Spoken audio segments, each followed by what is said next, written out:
The Completely True Tales of Jax, Part 2. Okay, so where were we? Oh, fully! My drink! Shoot! No, it's fine. I got it. Okay, so Bryn and I head out to the camp where the men are. I said that bit already, didn't I?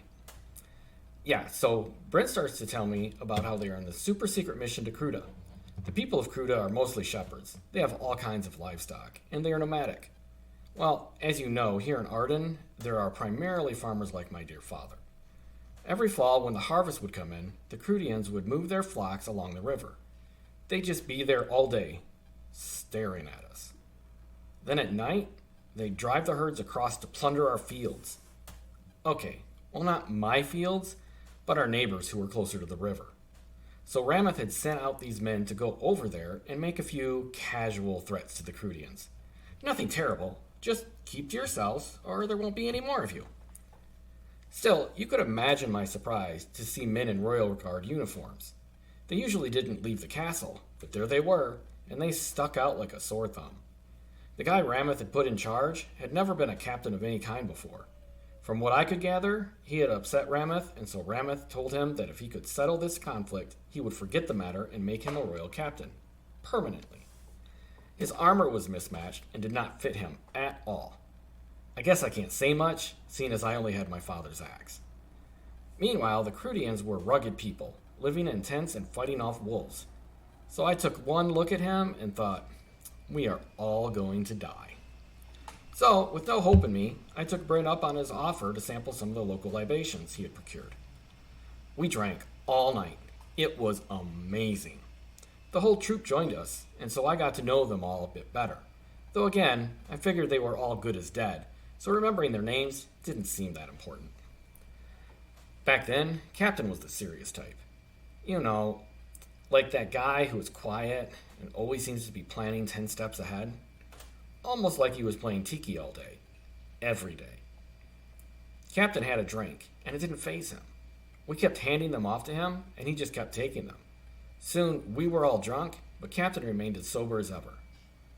Maybe we would make it through this after all. I finally got the nerve to ask him what he'd done to cheese off Ramath. Do you know what he said? He said, I dared to touch the hem of her skirt. What did that mean? At the time, I didn't get any further because Captain refused to say any more. Cool as could be, he got up and went to bed. Told a lot of us we ought to do the same. It wasn't that I shouldn't have obeyed. It was just that Bryn and I had started to get in our minds that we should go down to the river to give those Crewdians a firm warning that we would not put up with their shenanigans. At the time, we felt like we could do anything. So we headed off to the river, but when we got there, no one was around. So we went for a swim instead. At least, I think that is what happened. In the morning, when we woke up, there was this ruckus. The others had caught up to us and were laughing hysterically. There we were, the two of us passed out on the shore, soaking wet without any memory of how it had happened. They were teasing us something awful because of our dire state. That was when I noticed one of them had my axe and another my shoes. It wasn't that we were naked. We weren't. We both had a good inch of mud covering us. Captain was so mad. I was going to say mad. See, I am getting better. Before we could join the others, we had to get washed up. The water was fully freezing, and the whole time the guys are razzing us. But I kept my cool. You know me. It didn't bother me at all. I certainly didn't yell anything back to them. That is not me at all. Once we were presentable, we crossed the river and headed into Crewda. We were looking for one of the campsites the Crewdians used. It did not take us long. We just followed a small herd of sheep, and there they were. They greet one another in a strange way. You put out your hand, and you take their hand and say, Minus Suto, which means, here I am, or here is me. Captain goes up to their leader and takes his hand like he has been doing it his whole life. The rest of us stayed back a bit, just pumping out our chests. Wait, pumping? Pushing? Whatever. In any case, their leader is impressed. The two of them sit down and start to chat.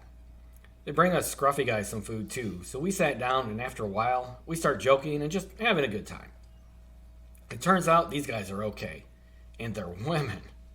Well, they were the perfect combination of strong and beautiful. One kept looking at me. Aika was her name, and I just smiled back.